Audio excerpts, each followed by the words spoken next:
Здравейте, драги приятели!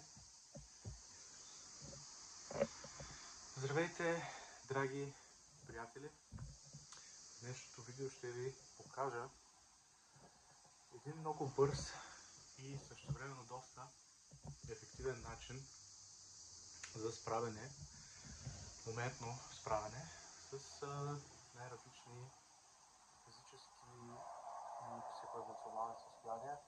Като в описанието на това видео ще опиша всички състояния, при които това може да даде ефект.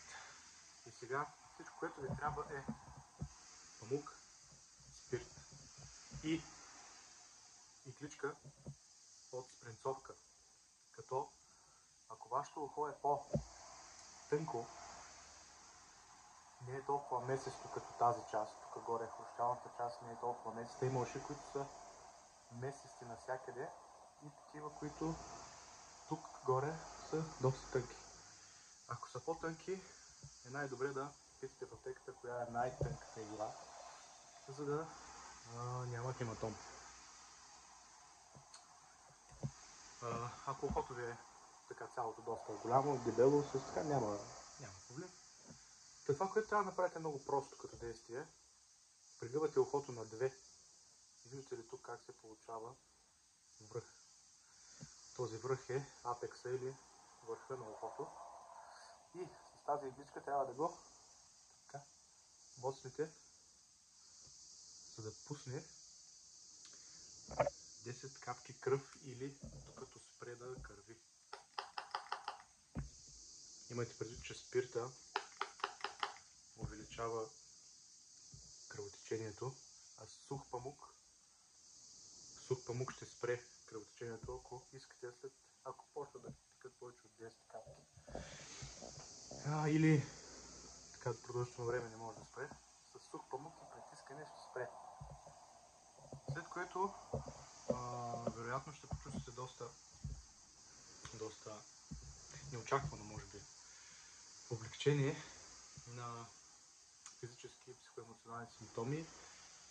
И от тук нататък може да продължите с някоя дихателна практика и заземяване. Може да седнете на земята и да приложите за около 10 минути една много проста дихателна практика. Една от най-простите дихателни практики ще свърши работа. За по-специфични случаи може да се използва и друга, но най-простата дихателна практика е, ако имате часовник за вас, най-добре.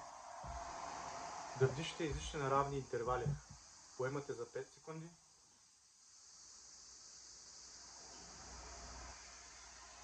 Издишате за 5.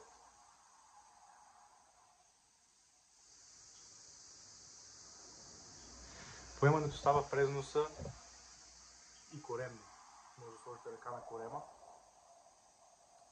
Когато поемате, ако усещате, че ръката се надува, значи дишате коремно. Ако не, трябва да се помъчите да отключите диафрагмата и да дишате коремно.